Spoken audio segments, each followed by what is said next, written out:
Hey friends, and welcome back to the Daily Burk. Today we are talking about how to brainstorm properly, effectively, just correctly, really. I mean, I'll tell you a secret. This is one of the most abused words, I think, in business today, in organizational life today.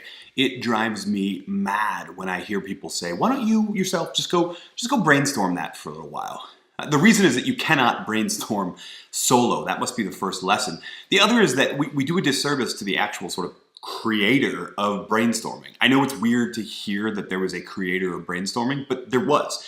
His name was Alex Osborne. And what Alex Osborne did was he laid out a system for generating ideas in groups to maximize the number of ideas you generated. Alex actually set out 4 rules, the 4 rules of brainstorming that a lot of people remember, but I think we also get wrong. Real quick, those 4 rules were to go for quantity over quality, because we know the best way to get good ideas is to just start with lots of ideas.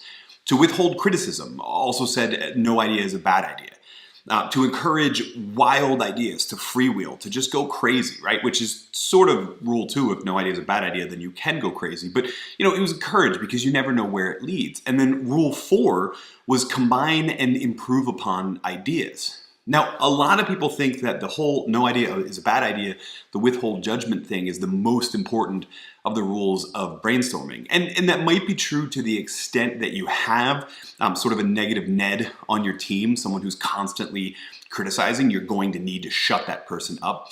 But the truth is, it's actually rule 4, combine and improve upon ideas. Now, how do we know this? We know this from science.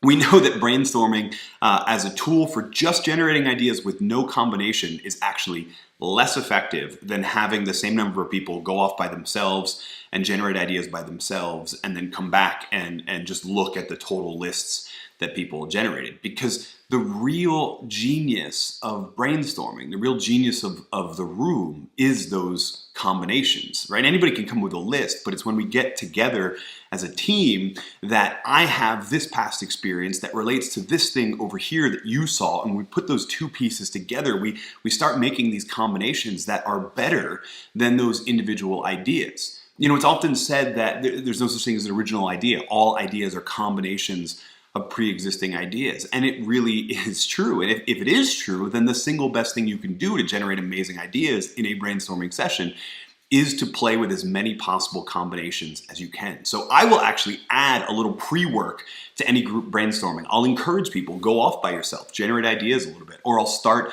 the room in silent generation. I'll give everybody 5 minutes to generate whatever ideas they can and then go around the table or around the room sharing and getting through everybody's individual ideas.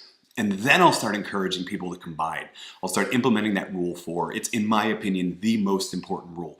Combine and improve upon ideas. If you are not combining, you are not brainstorming.